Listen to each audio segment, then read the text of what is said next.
अस्सलाम वालेकुम। शानी जट vlog official channel ते ਤੁਹਾਨੂੰ ਬਹੁਤ ਖੁਸ਼ਾਮਦੀਦ। ਮੇਰੇ ਉਹ ਭਰਾ ਮੇਰੇ ਉਹ ਦੋਸਤ ਜਿਹੜੇ ਅੱਜ ਪਹਿਲੀ ਵਾਰੀ ਮੇਰੇ ਚੈਨਲ ਦੇ ਵਿੱਚ ਆਏ ਨੇ, ਉਹਨਾਂ ਕੋਲੋਂ ਗੁਜ਼ਾਰਿਸ਼ ਹੈ ਕਿ ਮੇਰੇ ਚੈਨਲ ਨੂੰ ਜ਼ਿਆਦਾ ਤੋਂ ਜ਼ਿਆਦਾ ਸਬਸਕ੍ਰਾਈਬ ਕਰੋ, ਲਾਈਕ ਕਰੋ, ਸ਼ੇਅਰ ਕਰੋ ਤੇ ਘੰਟੀ ਦੇ ਨਿਸ਼ਾਨ ਨੂੰ ਦਬਾ ਦਿਓ ਤਾਂ ਕਿ ਮੇਰਾ ਵੀਲੌਗ ਬਰ ਵਕਤ ਤੁਹਾਡੇ ਤੱਕ ਪਹੁੰਚੇ। ਤੇ ਕੋਸ਼ਿਸ਼ ਕਰੋ ਕਿ ਮੇਰਾ ਵੀਲੌਗ ਆਖਰ ਤੱਕ ਦੇਖੋ ਤਾਂ ਕਿ ਤੁਹਾਡੇ ਤੱਕ ਸਾਰੀਆਂ ਖਬਰਾਂ ਜਿਹੜੀਆਂ ਨੇ ਤਫਸੀਲੇ ਨਾਲ ਪਹੁੰਚ ਜਾਣ। ਅੱਜ ਦੀ ਜਿਹੜੀ ਬੜੀ ਵੱਡੀ ਖਬਰ ਹੈ ਤੇ ਬੜੀ ਅਹਿਮ ਖਬਰ ਹੈ ਉਹ ਹੈਗੀ ਹੈ ਡੋਨਲਡ ਟਰੰਪ ਅਮਰੀਕਾ ਦਾ ਜਿਹੜਾ ਸਦਰ ਹੈਗਾ ਉਹਦੇ ਉੱਤੇ ਜਨਾਬ ਕਾਤਲਾਨਾ ਹਮਲਾ ਹੋਇਆ। ਹੁਣ ਇਹ ਹਮਲਾ ਕਿੰਨੇ ਕੀਤਾ ਹੈ, ਕੀ ਕਹਾਣੀ ਹੈ, ਕੀ ਹਿਸਾਬ ਕਿਤਾਬ ਹੈ ਤੇ ਪੂਰੀ ਸਟੋਰੀ ਤੁਹਾਡੇ ਅੱਗੇ ਗੋਸ਼ਗੁਜ਼ਾਰ ਕਰਾਂਗੇ। ਦੂਸਰੀ ਸਟੋਰੀ ਹੈਗੀ ਹੈ ਜਨਾਬ ਈਰਾਨ ਦੇ ਜਿਹੜੇ ਵਜ਼ੀਰੇ ਖਾਰਜਾ ਸਾਹਿਬ ਨੇ ਅਬਾਸ ਅਰਾਕਚੀ ਸਾਹਿਬ, ਉਹ ਪਾਕਿਸਤਾਨ ਦੇ ਦੌਰੇ 'ਤੇ ਆਏ ਤੇ ਉਦੋਂ ਬਾਅਦ ਉਹ ਮਸਕਤ ਚਲੇ ਗਏ। ਇਹਦੇ ਪਿੱਛੇ ਕੀ ਕਹਾਣੀ ਹੈ ਇਹਦੇ ਉੱਤੇ ਗੱਲ ਕਰਾਂਗੇ। ਤੀਸਰੀ ਗੁਫ਼ਤਗੂ ਕਰਾਂਗੇ ਜਨਾਬ ਸਦਰ ਪਾਕਿਸਤਾਨ ਜਨਾਬ ਆਸਿਫ ਅਲੀ ਜ਼ਰਦਾਰੀ ਸਾਹਿਬ ਦੀ ਕਿ ਉਹ ਚੀਨ ਦੇ ਦੌਰੇ 'ਤੇ ਚਲੇ ਗਏ ਨੇ, ਕਿਉਂ ਗਏ ਨੇ, ਕੀ ਕਹਾਣੀ ਹੈ ਇਹਦੇ ਉੱਤੇ ਗੱਲ ਕਰਾਂਗੇ। ਚੌਥੀ ਕਹਾਣੀ ਹੈਗੀ ਹੈ ਜਨਾਬ ਕਿ ਜਿਹੜੇ KPK ਦੇ ਵਜ਼ੀਰ ਆਲਾ ਹੈਗੇ ਨੇ ਸੁਹੇਲ ਅਫਰੀਦੀ ਸਾਹਿਬ, ਉਹ ਗਏ ਨੇ ਆਜ਼ਾਦ ਕਸ਼ਮੀਰ ਆਪਣੇ ਜਲਸੇ ਕਰਨ ਵਾਸਤੇ, ਕਿਉਂਕਿ ਤੁਹਾਨੂੰ ਪਤਾ ਨਾ ਇਲੈਕਸ਼ਨ ਹੋ ਰਹੇ ਨੇ ਆਜ਼ਾਦ ਕਸ਼ਮੀਰ 'ਚ ਅਤੇ ਗਿਲਗਿਤ ਬਲਤਿਸਤਾਨ 'ਚ, ਅਤੇ ਉਸ ਵਾਲੇ ਨਾਲ ਆਪਣੀ ਇਲੈਕਸ਼ਨ ਕੰਪੇਨ ਚਲਾਉਣ ਵਾਸਤੇ ਉੱਥੇ ਗਏ ਨੇ। ਅਤੇ ਉੱਥੇ ਜਾ ਕੇ ਉਹਨਾਂ ਦੇ ਨਾਲ ਕੀ ਹੋਇਆ ਇਹਦੇ ਉੱਤੇ ਗੱਲ ਕਰਾਂਗੇ। ਫਿਰ ਜਨਾਬ ਇੱਕ ਮਜ਼ਹਬੀ ਸਕਾਲਰ ਹੈਗੇ ਨੇ ਤਾਹਿਰ ਅਸ਼ਰਫੀ ਸਾਹਿਬ, ਉਹ ਇੰਗਲੈਂਡ ਦੇ ਟੂਰ ਦੇ ਵਿੱਚ ਹੈਗੇ ਨੇ ਅਤੇ ਉੱਥੇ ਜਿਹੜੇ ਨੇ PTI ਦੇ ਜਿਹੜੇ ਫੈਨ ਲਵਰਸ ਹੈਗੇ ਨੇ ਜਿਹਨਾਂ ਨੂੰ ਅਸੀਂ ਯੂਥੀਏ ਅਤੇ ਯੂਥਣਾ ਕਹਿੰਦੇ ਹਾਂ, ਇਹਨਾਂ ਨੇ ਜਨਾਬ ਉਹਨਾਂ ਦੇ ਉੱਤੇ ਬਾਕਾਇਦਾ ਤੌਰ 'ਤੇ ਹਮਲਾ ਕਰ ਦਿੱਤਾ ਅਤੇ ਉਹਨਾਂ ਦੀ ਚੰਗੀ ਭਲੀ ਜਿਹੜਾ ਨਾ ਜ਼ਲਾਲਤ ਕੀਤੀ ਹੈ ਅਤੇ ਇਹਦੇ ਉੱਤੇ ਵੀ ਜਿਹੜਾ ਨਾ ਥੋੜ੍ਹੀ ਜਿਹੀ ਅਸੀਂ ਰੋਸ਼ਨੀ ਪਾਵਾਂਗੇ। ਜਨਾਬ ਸਭ ਤੋਂ ਪਹਿਲੇ ਆ ਜਾਂਦੇ ਹਾਂ ਵੱਡੀ ਜਿਹੜੀ ਖਬਰ ਹੈਗੀ ਹੈ ਉਹ ਹੈਗੀ ਹੈ ਡੋਨਲਡ ਟਰੰਪ ਦੀ। ਡੋਨਲਡ ਟਰੰਪ ਜਿਹੜੇ ਅਮਰੀਕਾ ਦੇ ਸਦਰ ਨੇ, ਕੱਲ੍ਹ ਰਾਤੀ ਉਹ ਜਨਾਬ ਸਹਾਫੀਆਂ ਦੇ ਨਾਲ ਗੁਫ਼ਤਗੂ ਕਰ ਰਹੇ ਸਨ। ਉਹਨਾਂ ਦੇ ਇਜਾਜ਼ ਦੇ ਵਿੱਚ ਉਹਨਾਂ ਨੇ ਕੋਈ ਅਸ਼ਾਇਆ ਦਿੱਤਾ ਹੋਇਆ ਸੀ ਅਤੇ ਤਕਰੀਬਨ ਕੋਈ 2-2.5 ਹਜ਼ਾਰ ਦੇ ਕਰੀਬ ਬੰਦਾ ਇਕੱਠਾ ਹੋਇਆ ਸੀ, 2-2.5 ਹਜ਼ਾਰ ਦੇ ਕਰੀਬ, ਠੀਕ ਹੈ। ਅਤੇ ਜ਼ਿਆਦਾਤਰ ਸਹਾਫੀ ਸਨ ਜਿਹੜੇ ਪੂਰੇ ਯੂਨਾਈਟਿਡ ਸਟੇਟ ਤੋਂ, ਜਿਹੜੇ ਯੂਨਾਈਟਿਡ ਸਟੇਟ ਆਫ ਅਮਰੀਕਾ ਤੋਂ ਇਕੱਠੇ ਹੋਏ ਸਨ, ਆਏ ਹੋਏ ਸਨ ਅਤੇ ਉਹਨਾਂ ਦੇ ਨਾਲ ਉਹ ਜਿਹੜਾ ਸੀ ਨਾ ਕੋਈ ਖਿਤਾਬ ਕਰ ਰਹੇ ਸਨ। ਸਟੇਜ ਦੇ ਬੈਠੇ ਸਨ, ਸੱਜੇ ਖੱਬੇ ਔਰਤਾਂ ਸਨ, ਨਾਲ ਬੀਬੀ ਵੀ ਸੀ ਉਹਨਾਂ ਦੀ, ਅਤੇ ਯਾਨੀ ਕਿ ਆਪਣਾ ਉਹ ਮੀਟਿੰਗ ਕਰ ਰਹੇ ਸਨ ਕਿ ਥੋੜ੍ਹੀ ਦੇਰ ਦੇ ਵਿੱਚ ਹੀ ਨਾ ਉਹਨਾਂ ਦਾ ਇੱਕ ਗਾਰਡ ਜਿਹੜਾ ਹੁੰਦਾ ਨਾ ਉਹ ਭੱਜਦਾ ਹੋਇਆ ਆਉਂਦਾ ਡੋਨਲਡ ਟਰੰਪ ਸਾਹਿਬ ਕੋਲ ਅਤੇ ਉਹਨਾਂ ਨੂੰ ਆ ਕੇ ਇੱਕ ਪਰਚੀ ਫੜਾ ਦਿੰਦਾ ਅਤੇ ਡੋਨਲਡ ਟਰੰਪ ਸਾਹਿਬ ਉਹ ਪਰਚੀ ਪੜ੍ਹਦੇ, ਨਾਲ ਉਹਨਾਂ ਦੇ ਜਿਹੜੀ ਬੈਠੀ ਇੱਕ ਖਤੂਨ ਹੁੰਦੀ ਉਹ ਵੀ ਪੜ੍ਹ ਲੈਂਦੀ ਹੈ ਕਿ ਕੀ ਲਿਖਿਆ। ਜੂੰ ਹੀ ਉਹ ਪੜ੍ਹਦੇ ਤਾਂ ਉਹਦੀ ਅੱਖਾਂ ਖੁੱਲੀ ਦੀ ਖੁੱਲੀਆਂ ਰਹਿ ਜਾਂਦੀਆਂ ਨੇ ਅਤੇ ਫੌਰਨ ਜਿਹੜੀ ਸੀ ਨਾ ਹੁੰਦੀ ਹੈ ਨਾ ਉਹਨਾਂ ਦੀ ਸਿਕਿਉਰਿਟੀ ਜਿਹੜੀ ਉਹਨਾਂ ਦੇ ਆਲੇ ਦੁਆਲੇ ਆ ਜਾਂਦੀ ਹੈ ਅਤੇ ਉਹਨਾਂ ਨੂੰ ਥੱਲੇ ਝੁਕਾ ਦਿੰਦੀ ਹੈ। ਫਿਰ ਥੋੜ੍ਹੀ ਦੇਰ ਬਾਅਦ ਫਾਇਰਿੰਗ ਦੀ ਆਵਾਜ਼ ਆਉਂਦੀ ਹੈ ਅਤੇ ਉਹ ਜਿਹੜਾ ਬੰਦਾ ਹਮਲਾਵਰ ਉਹ ਫਾਇਰਿੰਗ ਕਰਕੇ ਜਿਹੜਾ ਨਾ ਉਹ ਦੌੜ ਜਾਂਦਾ ਹੈ ਅਤੇ ਜੂੰ ਹੀ ਉਹ ਦੌੜਦਾ ਅਤੇ ਉਹ ਜਿਹੜੀ ਉਹਨਾਂ ਦੀ ਸਿਕਿਉਰਿਟੀ ਹੈਗੀ ਹੈ ਉਹ ਵੀ ਫਾਇਰਿੰਗ ਕਰਦੀ ਹੈ ਅਤੇ ਫਾਇਰਿੰਗ ਕਰਕੇ ਉਸ ਬੰਦੇ ਨੂੰ ਜ਼ਖਮੀ ਕਰਕੇ ਅਤੇ ਫੌਰਨ ਗ੍ਰਿਫਤਾਰ ਕਰ ਲੈਂਦੀ ਹੈ, ਠੀਕ ਹੈ। ਅਤੇ ਜਨਾਬ ਡੋਨਲਡ ਟਰੰਪ ਸਾਹਿਬ ਥੋੜ੍ਹੀ ਦੇਰ ਬਾਅਦ ਜਿਹੜਾ ਨਾ ਉਹ ਉੱਧਰੋਂ ਗਾਇਬ ਹੋ ਜਾਂਦੇ ਨੇ।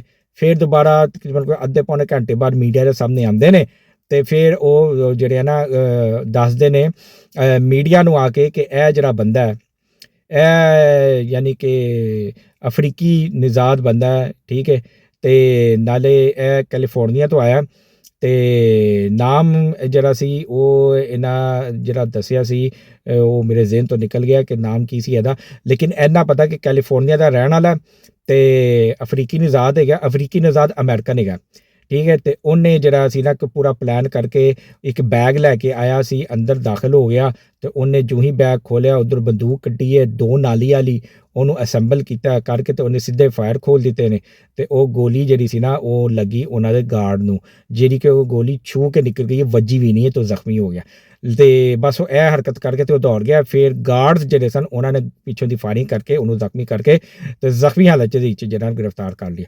ਅਤੇ ਡੋਨਲਡ ਟਰੰਪ ਨੇ ਬਾਕਾਇਦਾ ਫਿਰ ਉਹਦੀਆਂ ਤਸਵੀਰਾਂ ਜਿਹੜੀਆਂ ਸਨ ਉਹ ਸੋਸ਼ਲ ਮੀਡੀਆ ਦੇ ਉੱਤੇ ਸ਼ਾਇਆ ਕਰ ਦਿੱਤੀਆਂ ਅਤੇ ਮੀਡੀਆ ਦੇ ਸਾਹਮਣੇ ਆ ਕੇ ਉਹਨਾਂ ਨੇ ਕਿਹਾ ਕਿ ਜੀ ਇਸ ਬੰਦੇ ਦਾ ਈਰਾਨ ਅਤੇ ਅਮਰੀਕਾ ਮੁਜ਼ਾਕਰਾਤ ਦੇ ਨਾਲ ਕੋਈ ਲੈਣਾ ਦੇਣਾ ਨਹੀਂ। ਇਹਦਾ ਕੋਈ ਆਪਸ ਯਾਨੀ ਕੋਈ ਹੋਣਾ, ਕੋਈ ਨਾ ਕੋਈ ਰੰਜਿਸ਼ ਹੋਣੀ ਹੈ, ਕੋਈ ਇਸ ਤਰ੍ਹਾਂ ਦੀ ਕਿ ਜਿਹੜਾ ਕਿ ਯਾਨੀ ਕਿ ਤੁਹਾਨੂੰ ਪਤਾ ਨਾ ਕਿ ਸਿਆਸਤਦਾਨਾਂ ਦੇ 100 ਸੱਜਣ 100 ਦੁਸ਼ਮਣ ਹੁੰਦੇ ਨੇ, ਅਤੇ ਲਿਹਾਜ਼ਾ ਉਸ ਸਿਲਸਿਲੇ ਦੇ ਵਿੱਚ ਜਿਹੜਾ ਸੀ ਨਾ ਬਸ ਮੇਰੇ ਨਾਲ ਜਿਹੜਾ ਸੀ ਨਾ ਕੋਈ ਆਪਣੀ ਰੰਜਿਸ਼ ਕੱਢਣ ਆਇਆ ਸੀ। ਅਤੇ ਬਹਰਹਾਲ ਇਹਨੂੰ ਇਰਾਨ ਅਤੇ ਅਮਰੀਕਾ ਦੇ ਮੁਜ਼ਾਕਰਾਤ ਜਿਹੜੇ ਹੋ ਰਹੇ ਨੇ ਉਹਨਾਂ ਦੇ ਨਾਲ ਨੱਥੀ ਨਾ ਕੀਤਾ ਜਾਏ। ਠੀਕ ਹੈ ਜਨਾਬ, ਇਹ ਤਾਂ ਕਹਾਣੀ ਹੋ ਗਈ ਡੋਨਲਡ ਟਰੰਪ ਸਾਹਿਬ ਦੀ। ਲੇਕਿਨ ਅਸਲ ਕਹਾਣੀ ਕੀ ਹੈ, ਉਹ ਇਹ ਹੈਗੀ ਹੈ ਕਿ ਥੋੜ੍ਹੀ ਦੇਰ ਪਹਿਲੇ ਇਸ ਹਮਲੇ ਤੋਂ ਪਹਿਲੇ ਜਿਹੜੀ ਉਹ ਵਾਈਟ ਹਾਊਸ ਦੀ ਜਿਹੜੀ ਉਹ ਤਰਜਮਾਨ ਹੈਗੀ ਹੈ ਕੈਰੋਲਿਨ, ਠੀਕ ਹੈ, ਉਹ ਸਹਾਫੀ ਨੂੰ ਇੰਟਰਵਿਊ ਦੇ ਰਹੀ ਸੀ ਅਤੇ ਉਹਨੇ ਇਸ ਗੱਲ ਦਾ ਇਸ਼ਾਰਾ ਦਿੱਤਾ ਕਿ ਜੀ ਕਿ ਇੱਥੇ ਜਿਹੜਾ ਨਾ ਕਿ ਇੱਕ ਸ਼ਾਟ ਯਾਨੀ ਕਿ ਫਾਇਰਿੰਗ ਵੀ ਹੋਏਗੀ ਕੁਛ ਇਸ ਤਰ੍ਹਾਂ ਦੀ। ਉਹਨੇ ਮਜ਼ਾਕੀਆ ਤੌਰ 'ਤੇ ਕਿਹਾ ਸੀ ਕਿ ਕਿਉਂਕਿ ਪਤਾ ਨਾ ਡੋਨਲਡ ਟਰੰਪ ਉਹ ਬੜਬੋਲਾ ਜਿਹਾ ਹੈਗਾ, ਜੋ ਮੂੰਹ 'ਚ ਆਉਂਦਾ ਬਕ ਜਾਂਦਾ, ਅਤੇ ਉਹਨੇ ਕਿਹਾ ਕਿ ਜੀ ਕਿ ਇੱਥੇ ਐਸੀਆਂ ਹਰਕਤਾਂ ਗੱਲਾਂ ਹੋਣਗੀਆਂ, ਐਸੇ ਯਾਨੀ ਕਿ ਫਾਇਰਿੰਗ ਹੋਏਗੀ ਕਿ ਜਿਹੜਾ ਨਾ ਲੋਕ ਹੈਰਾਨ ਰਹਿ ਜਾਣਗੇ, ਪਰੇਸ਼ਾਨ ਹੋ ਜਾਣਗੇ ਕਿ ਇਹੋ ਜਿਹੀਆਂ ਗੱਲਾਂ ਤਾਂ ਟਰੰਪ ਨੇ ਪਹਿਲਾਂ ਨਹੀਂ ਕੀਤੀਆਂ।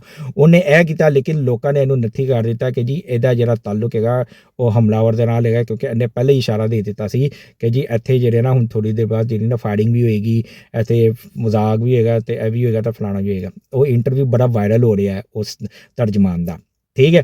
ਲੇਕਿਨ ਜ਼ਿਆਦਾਤਰ ਲੋਕ ਜਿਹੜੇ ਨੇ ਉਹ ਇਹ ਕਹਿ ਰਹੇ ਨੇ ਕਿ ਜਨਾਬ ਇਹ ਪਲਾਨ ਹੈਗਾ, ਇਹ ਡਰਾਮਾ ਹੈਗਾ, ਇਹ ਟੋਪੀ ਡਰਾਮਾ ਹੈ, ਇਹ ਡੋਨਲਡ ਟਰੰਪ ਦੀ ਜਿਹੜੀ ਗਿਰਦੀ ਹੋਈ ਮਕਬੂਲੀਅਤ ਹੈ ਨਾ ਉਹਨੂੰ ਸਹਾਰਾ ਦੇਣ ਵਾਸਤੇ ਇਹ ਹਰਕਤ ਕੀਤੀ ਗਈ ਹੈ। ਯਾਦ ਕਰੋ ਜਦੋਂ ਇਲੈਕਸ਼ਨ ਹੋ ਰਹੇ ਸਨ ਅਤੇ ਡੋਨਲਡ ਟਰੰਪ ਦੇ ਉੱਤੇ ਇਹ ਹਮਲਾ ਹੋਇਆ ਸੀ ਅਤੇ ਗੋਲੀ ਉਹਦੇ ਕੰਨ ਨੂੰ ਛੂ ਕੇ ਨਿਕਲ ਗਈ ਸੀ, ਅਤੇ ਉਹ ਬੰਦਾ ਜਿਹੜਾ ਸੀ ਜਿਹਨੇ ਕੀਤਾ ਸੀ ਉਹ ਵੀ ਬਾਅਦ ਵਿੱਚੋਂ ਮਾਰਿਆ ਗਿਆ, ਠੀਕ ਹੈ। ਅਤੇ ਉਹ ਤੋਂ ਬਾਅਦ ਡੋਨਲਡ ਟਰੰਪ ਐਸਾ ਮਸ਼ਹੂਰ ਹੋਇਆ ਕਿ ਉਹਨੂੰ ਸਾਰੇ ਹਮਦਰਦੀ ਦੇ ਵੋਟ ਮਿਲੇ। ਯਾਦ ਆਇਆ ਤੁਹਾਨੂੰ? ਹਾਂਜੀ ਬਿਲਕੁਲ। ਉਸੇ ਤਰ੍ਹਾਂ ਹੀ ਇਹ ਜਿਹੜਾ ਰਾਤ ਵਾਲਾ ਜਿਹੜਾ ਹਮਲਾ ਹੋਇਆ ਨਾ, ਇਹ ਵੀ ਅਮਰੀਕਾ ਦੇ ਜਿਹੜੇ ਤਜਜ਼ੀਆ ਨਿਗਾਰ ਨੇ ਅਮਰੀਕਾ ਦੇ ਵਿੱਚ ਬੈਠੇ ਨੇ ਉਹ ਕਹਿ ਰਹੇ ਨੇ ਕਿ ਜੀ ਕਿ ਇਹ ਡੋਨਲਡ ਟਰੰਪ ਦੀ ਗਿਰਦੀ ਹੋਈ ਮਕਬੂਲੀਅਤ ਨੂੰ ਸਹਾਰਾ ਦੇਣ ਦੀ ਜਿਹੜੀ ਨਾ ਇਹ ਇੱਕ ਕੋਸ਼ਿਸ਼ ਕੀਤੀ ਗਈ ਹੈ, ਠੀਕ ਹੈ। ਬਾਕੀ ਅੰਦਰ ਦੀ ਖਬਰ ਜਿਹੜੀ ਨਾ ਉਹ ਹਾਲੇ ਤੱਕ ਬਾਹਰ ਨਹੀਂ ਆਈ। ਜੋ ਹੀ ਕੋਈ ਸਹੀ ਖਬਰ ਆਏਗੀ ਉਹ ਫਿਰ ਤੁਹਾਡੇ ਸਾਰਿਆਂ ਦੇ ਸਾਹਮਣੇ ਪਤਾ ਚੱਲ ਜਾਏਗਾ ਕਿ ਕੀ ਸੱਚ ਅਤੇ ਕੀ ਝੂਠ ਹੈਗਾ ਵੇ। ਅਤੇ ਇਹ ਜਨਾਬ ਹੁਣ ਤੱਕ ਦੀ ਜਿਹੜੀ ਅਮਰੀਕਾ ਵੱਲੋਂ ਖਬਰ ਆਈ ਹੈ ਉਹ ਮੈਂ ਤੁਹਾਡੇ ਅੱਗੇ ਗੋਸ਼ਗੁਜ਼ਾਰ ਕਰ ਦਿੱਤੀ ਹੈ। ਬਾਕੀ ਦੇਖੋ ਕਿ ਤਹਿਕੀਕਾਤ ਹੋ ਰਹੀਆਂ ਨੇ ਅਤੇ ਜੋ ਹੀ ਕੋਈ ਪੋਜ਼ੀਟਿਵ ਰਿਜ਼ਲਟ ਆਉਂਦਾ, ਕੋਈ ਖਬਰ ਆਉਂਦੀ ਤਾਂ ਤੁਹਾਡੇ ਅੱਗੇ ਪੇਸ਼ ਕਰਨੇ ਆ। ਅਬਾਸ ਅਰਾਕਚੀ ਸਾਹਿਬ ਵਜ਼ੀਰ ਖਾਰਜਾ ਇਰਾਨ ਪਾਕਿਸਤਾਨ ਦੇ ਦੌਰੇ 'ਤੇ ਆਏ ਹੋਏ ਅਤੇ ਉਹਨਾਂ ਨੇ ਅਹਿਮ ਮੁਲਾਕਾਤਾਂ ਕੀਤੀਆਂ ਨੇ। ਵਜ਼ੀਰ ਆਜ਼ਮ ਪਾਕਿਸਤਾਨ ਮੀਆਂ ਸ਼ਹਬਾਜ਼ ਸ਼ਰੀਫ ਸਾਹਿਬ ਨਾਲ ਮੁਲਾਕਾਤ ਕੀਤੀ, ਫੀਲਡ ਮਾਰਸ਼ਲ ਸਾਹਿਬ ਨਾਲ ਮੁਲਾਕਾਤ ਕੀਤੀ, ਫਿਰ ਵਜ਼ੀਰ ਖਾਰਜਾ ਸਾਹਬਦਾਰ ਸਾਹਿਬ ਨਾਲ ਮੁਲਾਕਾਤ ਕੀਤੀ ਹੈ। ਕੁਛ ਅਹਿਮ ਪੈਗਾਮਾਤ ਲੈ ਕੇ ਆਏ ਹੋਏ ਸਨ, ਉਹ ਉਹਨਾਂ ਨੇ ਜਿਹੜੇ ਸਨ ਪੈਗਾਮ ਦਿੱਤੇ ਨੇ। ਅਤੇ ਉਹ ਤੋਂ ਬਾਅਦ ਉਹ ਜਨਾਬ ਮਸਕਤ ਦੇ ਦੌਰੇ 'ਤੇ ਚਲੇ ਗਏ ਪਾਕਿਸਤਾਨ ਦਾ ਜਹਾਜ਼ ਲੈ ਕੇ। ਆਪਣਾ ਜਹਾਜ਼ ਉੱਥੇ ਛੱਡ ਗਏ ਅਤੇ ਪਾਕਿਸਤਾਨ ਦਾ ਜਹਾਜ਼ ਲੈ ਕੇ ਮਸਕਤ ਰਵਾਨਾ ਹੋ ਗਏ ਅਤੇ ਉੱਥੇ ਉਹਨਾਂ ਨੇ ਕੁਛ ਖਾਸ ਮੁਲਾਕਾਤਾਂ ਕੀਤੀਆਂ ਨੇ। ਮੈਂ ਤੁਹਾਡੇ ਅੱਗੇ ਇਹ ਅਰਜ਼ ਕਰਨ ਦਾ ਚਲਾਂ ਕਿ ਅਮਾਨ ਦੇ ਉੱਤੇ ਈਰਾਨ ਨੇ ਵਾਹਵਾ ਹਮਲੇ ਕੀਤੇ ਹੋਏ ਨੇ, ਠੀਕ ਹੈ। ਇਹ ਜਿਹੜੀ ਜੰਗ ਨਹੀਂ ਹੋਈ ਅਤੇ ਉਸ ਦੌਰਾਨ ਈਰਾਨ ਨੇ ਅਮਾਨ ਦੇ ਉੱਤੇ ਬੜੇ ਸ਼ਦੀਦ ਹਮਲੇ ਕੀਤੇ ਹੋਏ ਨੇ। ਉੱਥੇ ਵੀ ਅਮਰੀਕਾ ਨੇ ਆਪਣੇ ਹਵਾਈ ਅੱਡੇ ਆਪਣੇ ਅੱਡੇ ਬਣਾਏ ਹੋਏ ਨੇ ਨਾ, ਫੌਜੀ ਅੱਡੇ, ਅਤੇ ਉਹਨਾਂ ਦੇ ਉੱਤੇ ਬੜੇ ਹਮਲੇ ਕੀਤੇ ਹੋਏ ਨੇ। ਅਤੇ ਲਿਹਾਜ਼ਾ ਅਮਾਨ ਜਿਹੜਾ ਨਾ ਉਹ ਵੀ ਖੁਸ਼ ਨਹੀਂ ਹੈਗਾ ਈਰਾਨ ਕੋਲੋਂ। ਅਤੇ ਜਨਾਬ ਉੱਥੇ ਕੋਈ ਖਾਸ ਪੇਜ਼ਰਾਈ ਨਹੀਂ ਹੋਈ ਅਬਾਸ ਅਰਾਕਚੀ ਸਾਹਿਬ ਦੀ। ਅਤੇ ਜਿਹੜੀ ਮੇਰੇ ਕੋਲ ਹੁਣ ਜਿਹੜੀ ਖਬਰ ਪਹੁੰਚੀ ਹੈ ਉਹ ਇਹ ਵੇ ਕਿ ਉਹਨਾਂ ਦਾ ਦੌਰਾ ਜਿਹੜਾ ਨਾ ਉਹ ਨਾਕਾਮ ਰਿਹਾ ਅਤੇ ਉਹ ਹੁਣ ਵਾਪਸ ਪਾਕਿਸਤਾਨ ਪਹੁੰਚ ਚੁੱਕੇ ਨੇ ਅਬਾਸ ਅਰਾਕਚੀ ਸਾਹਿਬ। ਅਤੇ ਹੁਣ ਜੋ ਉੱਥੇ ਕਾਰਗੁਜ਼ਾਰੀ ਕੀਤੀ ਹੈ ਉਹਨਾਂ ਨੇ ਅਮਾਨ ਦੇ ਵਿੱਚ, ਜੋ ਗੁਫ਼ਤਗੂ ਸ਼ਨੀਦ ਹੋਈ ਹੈ, ਜੋ ਖਿਆਲਾਤ ਦਾ ਤਬਾਦਲਾ ਖਿਆਲਾਤ ਹੋਏ ਨੇ, ਜੋ ਵੀ ਹੈ ਉਹ ਸਾਰਾ ਹੁਣ ਪਾਕਿਸਤਾਨ ਵਜ਼ੀਰ ਆਜ਼ਮ ਸਾਹਿਬ ਨਾਲ ਅਤੇ ਫੀਲਡ ਮਾਰਸ਼ਲ ਸਾਹਿਬ ਨਾਲ ਅਤੇ ਜ਼ਾਬਤਾ ਸਾਹਿਬ ਨਾਲ ਡਿਸਕਸ ਕਰਨਗੇ। ਅਤੇ ਦੇਖੋ ਹੁਣ ਗੱਲ ਕਿੱਥੇ ਜਾਂਦੀ ਹੋਈ ਨਜ਼ਰ ਆ ਰਹੀ ਹੈ। ਲੇਕਿਨ ਪਾਕਿਸਤਾਨ ਜਿਹੜਾ ਨਾ ਉਹ ਬੜੀ ਸ਼ਦੀਦ ਕੁਰਬਾਨੀਆਂ ਦੇ ਰਿਹਾ ਇਹ ਜੰਗ ਰੁਕਵਾਉਣ ਵਾਸਤੇ। ਕੋਈ ਦੁਨੀਆ ਦਾ ਮੁਲਕ ਇਸ ਟਾਈਮ ਜਿਹੜਾ ਨਾ ਇਹ ਕੰਮ ਨਹੀਂ ਕਰ ਰਿਹਾ ਮਾਂ ਸਿਵਾਏ ਪਾਕਿਸਤਾਨ ਦੇ। ਅਤੇ ਪਾਕਿਸਤਾਨ ਜਿਹੜਾ ਨਾ ਬੜੀ ਵੱਡੀ ਕੁਰਬਾਨੀ ਦੇ ਰਿਹਾ, ਤਾਂ ਇਨਸ਼ਾ ਅੱਲਾਹ ਤਾਲਾ ਅੱਲਾਹ ਪਾਕ ਪਾਕਿਸਤਾਨ ਨੂੰ ਇਹਦਾ ਅਜਰ ਜ਼ਰੂਰ ਦੇਗਾ। ਤੁਸੀਂ ਸਭ ਦੁਆ ਕਰੋ ਕਿ ਪਾਕਿਸਤਾਨ ਜਿਹੜਾ ਇੱਕ ਅਹਿਮ ਕਿਰਦਾਰ ਅਦਾ ਕਰ ਰਿਹਾ ਜੰਗਬੰਦੀ ਦੇ ਵਿੱਚ, ਅਤੇ ਅੱਲਾਹ ਤਾਲਾ ਉਹਨੂੰ ਇਸ ਮਾਮਲੇ ਦੇ ਵਿੱਚ ਸੁਰਖਰੂ ਕਰੇ। ਆਮੀਨ ਸੁੰਮਾ ਆਮੀਨ। ਦੂਸਰਾ ਭਾਈਜਾਨ ਤੁਸੀਂ ਆ ਜਾਓ ਸਦਰ ਪਾਕਿਸਤਾਨ ਆਸਿਫ ਅਲੀ ਜ਼ਰਦਾਰੀ ਸਾਹਿਬ, ਉਹ ਜਨਾਬ ਚਾਈਨਾ ਰਵਾਨਾ ਹੋ ਗਏ ਨੇ। ਅਤੇ ਚਾਈਨਾ ਦੇ ਵਿੱਚ ਉਹ ਤਕਰੀਬਨ ਕੋਈ ਇਹਨਾਂ ਦਾ ਮੇਰਾ ਖਿਆਲ ਹੈ 6-7 ਦਿਨਾਂ ਦਾ ਦੌਰਾ ਹੈਗਾ, ਠੀਕ ਹੈ। 1 ਜਾਂ 2 ਮਈ ਤੱਕ ਉੱਥੇ ਰਹਿਣੇ ਅਤੇ ਉਦੋਂ ਬਾਅਦ ਵਾਪਸ। ਇਹ ਦੌਰਾ ਬੜਾ ਅਹਿਮ ਹੈਗਾ ਭਾਈ, ਬੜਾ ਅਹਿਮ ਹੈਗਾ।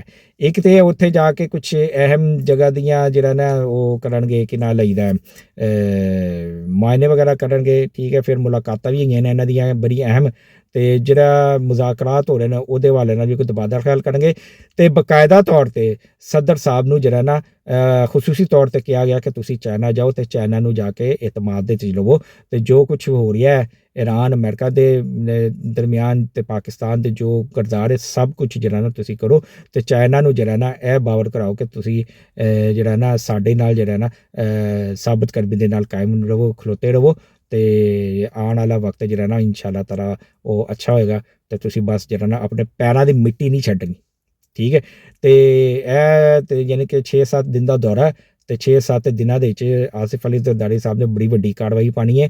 ਆਸਿਫ ਅਲੀ ਜ਼ਰਦਾਰੀ ਸਾਹਿਬ ਦੇ ਹਵਾਲੇ ਨਾਲ ਬੜੀਆਂ ਖਬਰਾਂ ਗਰਦਿਸ਼ ਕਰ ਰਹੀਆਂ ਨੇ। ਇੱਕ ਖਬਰ ਜਿਹੜੀ ਗਰਦਿਸ਼ ਕਰ ਰਹੀ ਆਸਿਫ ਅਲੀ ਜ਼ਰਦਾਰੀ ਸਾਹਿਬ ਦੇ ਹਵਾਲੇ ਨਾਲ ਕਿ ਜੀ ਇਹਨਾਂ ਨੇ UAE ਦਾ ਜਿਹੜਾ ਦੌਰਾ ਕੀਤਾ ਸੀ, ਅਤੇ ਉੱਥੇ ਜਾ ਕੇ ਅਤੇ ਇਹਨਾਂ ਨੇ ਬਾਕਾਇਦਾ ਉਹ ਜਿਹੜਾ ਅਮੀਰ ਸੀ ਉਹਨੂੰ ਬਾਕਾਇਦਾ ਕਿਹਾ ਸੀ ਕਿ ਜੇ ਤੂੰ ਪਾਕਿਸਤਾਨ ਨੂੰ ਗੁੱਠਣਿਆਂ ਦੇ ਵਿੱਚ ਲੈ ਕੇ ਆਉਣਾ, ਪਾਕਿਸਤਾਨ ਕੋਲ ਆਪਣੀ ਗੱਲ ਮਨਵਾਉਣੀ ਹੈ, ਅਤੇ ਜਿਹੜਾ ਤੂੰ ਕਰਜ਼ਾ ਦਿੱਤਾ ਹੋਇਆ ਅਤੇ ਤੂੰ ਵਾਪਸ ਲੈ ਲੈ, ਅਤੇ ਦੇਖ ਲੈ ਪਾਕਿਸਤਾਨ ਤੇਰੀ ਸਾਰੀ ਗੱਲ ਮੰਨ ਲਏਗਾ। ਇਹ ਇੱਕ ਅਫਵਾਹ ਹੈਗੀ ਹੈ ਜਿਹੜੀ ਮਾਰਕੀਟ ਦੇ ਵਿੱਚ ਗਰਦਿਸ਼ ਕਰਦੀ ਹੈ, ਇਹਦਾ ਸੱਚਾਈ ਦੇ ਨਾਲ ਕੋਈ ਤਾਲੁਕ ਨਹੀਂ ਹੈਗਾ, ਕਿਉਂਕਿ ਆਸਿਫ ਅਲੀ ਜ਼ਰਦਾਰੀ ਦੇ ਬਾਰੇ 'ਚ ਕਿਹਾ ਜਾਂਦਾ ਹੈ ਕਿ ਉਹ ਬੰਦਾ ਹੈ ਕਿ ਕੁਛ ਵੀ ਹੋ ਜਾਏਗਾ ਲੇਕਿਨ ਪਾਕਿਸਤਾਨ ਦੇ ਨਾਲ ਗੱਦਾਰੀ ਨਹੀਂ ਕਰੇਗਾ, ਕਿਉਂਕਿ ਇਹਦਾ ਨਾਮ ਆਸਿਫ ਅਲੀ ਜ਼ਰਦਾਰੀ ਹੈ, ਇਮਰਾਨ ਅਹਿਮਦ ਖਾਨ ਨਿਆਜ਼ੀ ਨਹੀਂ, ਠੀਕ ਹੈ। ਅਤੇ ਦੂਸਰਾ ਇਹ ਵੀ ਕਿਹਾ ਜਾ ਰਿਹਾ ਸੀ ਕਿ ਉਹਨਾਂ ਦੀ ਤਬੀਅਤ ਬਹੁਤ ਸ਼ਦੀਦ ਖਰਾਬ ਹੈ, ਅਤੇ ਉਹਨਾਂ ਕੋਲੋਂ ਕਿਸੇ ਵਕਤ ਵੀ ਜਿਹੜਾ ਨਾ ਇਹ ਉਹਦਾ ਵਾਪਸ ਲੈ ਲਿੱਤਾ ਜਾਏਗਾ। ਲਾਹੌਰ ਦੇ ਦੌਰੇ ਦੇ ਵਿੱਚ ਉਹਨਾਂ ਨੇ ਇੱਕ ਸ਼ਾਦੀ ਦੀ ਤਕਰੀਬ ਜਿਹੜੀ ਸੀ ਉਹਦੇ ਵਿੱਚ ਸ਼ਿਰਕਤ ਕੀਤੀ, ਅਤੇ ਉਹਦੇ 'ਚ ਇਹਨਾਂ ਨੇ ਆਪਣੀਆਂ ਤਸਵੀਰਾਂ ਖਿਚਵਾਈਆਂ ਅਤੇ ਮੂਵੀ ਸ਼ੂਵੀ ਬਣਾਈ, ਅਤੇ ਇਹ ਜਿਹੜੇ ਉਹਨਾਂ ਦੇ ਹਾਸਦੀਨ ਸਨ ਜਿਹੜੀ ਝੂਠੀਆਂ ਖਬਰਾਂ ਫੈਲਾ ਰਹੇ ਸਨ, ਉਹਨਾਂ ਨੂੰ ਬਾਕਾਇਦਾ ਉਹਨਾਂ ਨੇ ਮੂੰਹ ਤੋੜ ਜਵਾਬ ਦੇ ਦਿੱਤਾ ਕਿ ਇਹ ਦੇਖੋ ਇਹ ਮੈਂ ਖੜਾ ਅਤੇ ਇਹ ਮੇਰੀ ਸਮਾਈਲਿੰਗ ਹੈ, ਅਤੇ ਇਹ ਤੁਹਾਨੂੰ ਜਵਾਬ ਦੇ ਰਹੀ ਹੈ ਕਿ ਮੈਂ ਬਿਲਕੁਲ ਠੀਕ ਹਾਂ, ਅਤੇ ਮੇਰੇ ਕਿਸੇ ਦੇ ਨਾਲ ਕੋਈ ਤਾਲੁਕਾਤ ਖਰਾਬ ਨਹੀਂ ਹੈਗੇ। ਅਤੇ ਲਿਹਾਜ਼ਾ ਸਦਰ ਸਾਹਿਬ ਜਿਹੜੇ ਨੇ ਉਹ ਚਾਈਨਾ ਦੇ ਦੌਰੇ ਦੇ ਵਿੱਚ ਜਾ ਚੁੱਕੇ ਨੇ, ਅਤੇ ਉੱਥੇ ਅਹਿਮ ਮੁਲਾਕਾਤਾਂ ਕਰਨਗੇ, ਜਿਹਦਾ ਕਿ ਉਮੀਦ ਕੀਤੀ ਜਾ ਰਹੀ ਹੈ ਕਿ ਬੜੇ ਅੱਛੇ ਜਿਹੜੇ ਨੇ ਨਤਾਇਜ ਬਰਾਮਦ ਹੋਣਗੇ ਇਨਸ਼ਾ ਅੱਲਾਹ ਤਾਲਾ। ਜਨਾਬ ਸੁਹੇਲ ਅਫਰੀਦੀ ਵਜ਼ੀਰ ਆਲਾ KPK ਆਜ਼ਾਦ ਕਸ਼ਮੀਰ ਪਹੁੰਚ ਗਏ ਨੇ ਆਪਣੇ ਪੂਰੇ ਪ੍ਰੋਟੋਕੋਲ ਦੇ ਨਾਲ, ਅਤੇ ਹੈਲੀਕਾਪਟਰ, ਸਰਕਾਰੀ ਹੈਲੀਕਾਪਟਰ, ਇਹਦੇ ਵਿੱਚ ਮੈਂ ਤੁਹਾਨੂੰ ਦੱਸਣਾ ਕਿ ਪੂਰੀ ਟੀਮ ਬੈਠ ਕੇ ਗਈ ਹੈ, ਜਿਹਦੇ ਵਿੱਚ ਸਲਮਾਨ ਅਕਰਮ ਰਾਜਾ, ਗੌਹਰ ਖਾਨ, ਠੀਕ ਹੈ, ਅਤੇ ਬਾਕੀ ਹੋਰ ਦੂਸਰੇ ਜਿੰਨੇ ਵੀ ਹੈਗੇ ਨੇ ਸ਼ਫੀ ਜਾਨ ਅਤੇ ਮੀਨਾ ਖਾਨ ਅਤੇ ਉਹ ਜਦੋਂ ਜੁਨੇਦ ਅਕਬਰ ਵਗੈਰਾ, ਇਹ ਸਾਰੇ ਪਹਿਲੇ KPK ਗਏ, ਉੱਥੋਂ ਇਹਨਾਂ ਨੇ ਹੈਲੀਕਾਪਟਰ ਦੇ ਵਿੱਚ ਬੈਠੇ ਨੇ, ਅਤੇ ਉੱਥੋਂ ਦੀ ਫਲਾਈ ਕੀਤਾ ਅਤੇ ਆਜ਼ਾਦ ਕਸ਼ਮੀਰ ਪਹੁੰਚ ਗਏ ਨੇ। ਅੱਛਾ, ਸੁਹੇਲ ਅਫਰੀਦੀ ਦੀ ਤੁਸੀਂ ਬੋਂਗੀ ਸੁਣੋ, ਕਹਿੰਦਾ ਕਿ ਮੈਂ ਆਜ਼ਾਦ ਕਸ਼ਮੀਰ ਆਇਆ ਅਤੇ ਮੈਨੂੰ ਵੈਲਕਮ ਕਰਨ ਵਾਸਤੇ ਆਜ਼ਾਦ ਕਸ਼ਮੀਰ ਦਾ ਵਜ਼ੀਰ ਆਜ਼ਮ ਕਿਉਂ ਨਹੀਂ ਆਇਆ?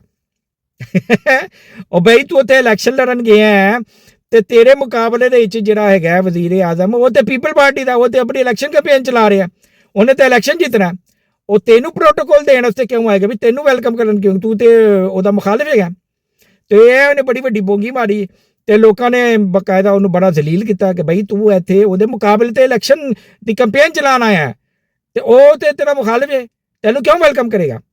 ਲੇਕਿਨ ਤੁਹਾਨੂੰ ਪਤਾ ਨਾ ਕਿ ਇਹ ਜਿਹੜੇ ਹੈਗੇ ਨੇ ਇਹਨਾਂ ਨੂੰ ਕਿੱਥੇ ਉਹ ਜ਼ਿਲਤ, ਯਾਨੀ ਕਿ ਇਹਨਾਂ ਨੂੰ ਕੋਈ ਪਰਵਾਹ ਨਹੀਂ ਹੈਗੀ ਜ਼ਿਲਤ ਬੇਇੱਜ਼ਤੀ ਦਾ। ਇਹ ਕਹਿੰਦੇ ਨੇ ਠੀਕ ਹੈ ਸਾਨੂੰ ਭਾਵੇਂ ਭਿਉਂ ਕੇ ਛਿੱਤਰ ਮਾਰੀਓ, ਸਾਨੂੰ ਕੋਈ ਫਰਕ ਨਹੀਂ ਪੜਦਾ, ਕਿਉਂਕਿ ਸਾਡੇ ਮੁਰਸ਼ਦ ਨੇ ਵੀ ਇਹੀ ਕੰਮ ਕੀਤਾ, ਅਤੇ ਫਿਰ ਅਸੀਂ ਵੀ ਇਹੀ ਬੋਂਗੀ ਮਾਰਾਂਗੇ ਜੋ ਸਾਡਾ ਮੁਰਸ਼ਦ ਕਰਦਾ ਰਿਹਾ।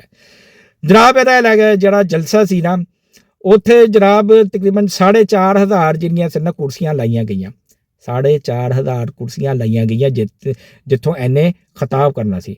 ਅਤੇ ਗੈਸ ਕਰੋ ਕਿੰਨੇ ਲੋਕ ਆਏ ਸਨ? ਚਲੋ ਗੈਸ ਜ਼ਰਾ ਨਹੀਂ, ਚਲੋ ਮੈਂ ਦੱਸ ਦੇਣਾ, ਜਨਾਬੇ ਆਲੀ 550, 4,000 ਕੁਰਸੀਆਂ ਲਾਈਆਂ, 550 ਬੰਦਾ ਉੱਥੇ ਆਇਆ ਸਿਰਫ, ਹੋਰ ਕੋਈ ਵੀ ਨਹੀਂ ਆਇਆ। ਅਤੇ ਇਹ ਜੇ ਕੁੱਲ ਟੋਟਲ ਔਕਾਤ PTI ਦੀ, ਅਤੇ PTI ਦਾ ਜਨਾਜ਼ਾ ਜਿਹੜਾ ਹੈ ਨਾ ਉਹ ਆਜ਼ਾਦ ਕਸ਼ਮੀਰ ਦੇ ਵਿੱਚ ਮੈਨੂੰ ਨਿਕਲਦਾ ਹੋਇਆ ਨਜ਼ਰ ਆ ਰਿਹਾ ਇਨਸ਼ਾ ਅੱਲਾਹ ਤਾਲਾ, ਠੀਕ ਹੈ। ਇੰਤਸ਼ਾਰ ਜਿਹੜਾ ਨਾ ਆਪਣੀ ਇੰਤਸ਼ਾਰੀ ਦੇ ਵਿੱਚ ਇਨਸ਼ਾ ਅੱਲਾਹ ਤਾਲਾ ਬੜੀ ਜਲਦੀ ਖਤਮ ਹੋਣ ਵਾਲਾ ਜੇ, ਬਸ ਤੁਸੀਂ ਦੁਆ ਕਰੋ ਕਿ ਫਲੋਪ ਜਲਸਾ ਸੀ ਅਤੇ ਫਲੋਪ ਹੀ ਲੋਕ ਸਨ, ਅਤੇ ਫਲੋਪ ਤਕਰੀਰਾਂ ਹੋਈਆਂ, ਅਤੇ ਕੋਈ ਕੰਮ ਦੀ ਗੱਲ ਨਹੀਂ ਹੋਈ, ਬਸ ਬੋਂਗੀਆਂ ਮਾਰ ਕੇ ਅਤੇ ਇਹ ਜਾ ਅਤੇ ਉਹ ਜਾ, ਅਤੇ ਜਲਸਾ ਜਿਹੜਾ ਸੀ ਨਾ ਆਜ਼ਾਦ ਕਸ਼ਮੀਰ ਦੇ ਲੋਕਾਂ ਨੇ ਰਿਜੈਕਟ ਕਰ ਦਿੱਤਾ।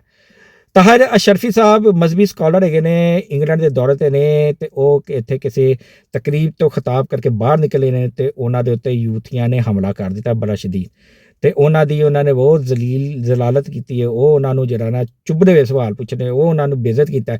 ਲੇਕਿਨ ਆਫਰੀਨ ਹੈ ਜੀ ਤਾਹਿਰ ਅਸ਼ਰਫੀ ਸਾਹਿਬ ਦੇ ਉੱਤੇ ਕਿ ਉਹਨਾਂ ਨੇ ਬਕਾਇਦਾ ਉਹਨਾਂ ਦਾ ਜਵਾਬ ਦਿੱਤਾ, ਮੁਕਾਬਲਾ ਕਰਦੇ ਗਏ ਨੇ, ਚੱਲਦੇ ਵੀ ਗਏ ਨੇ, ਮੁਕਾਬਲਾ ਵੀ ਕਰਦੇ ਗਏ ਨੇ ਤੇ ਜਵਾਬ ਵੀ ਦਿੰਦੇ ਗਏ ਨੇ, ਤੇ ਉਹ ਵੀ ਚੁੱਪ ਨਹੀਂ ਕੀਤੇ, ਉਹਨਾਂ ਨੇ ਵੀ ਭਰਪੂਰ ਜਵਾਬ ਦਿੱਤਾ।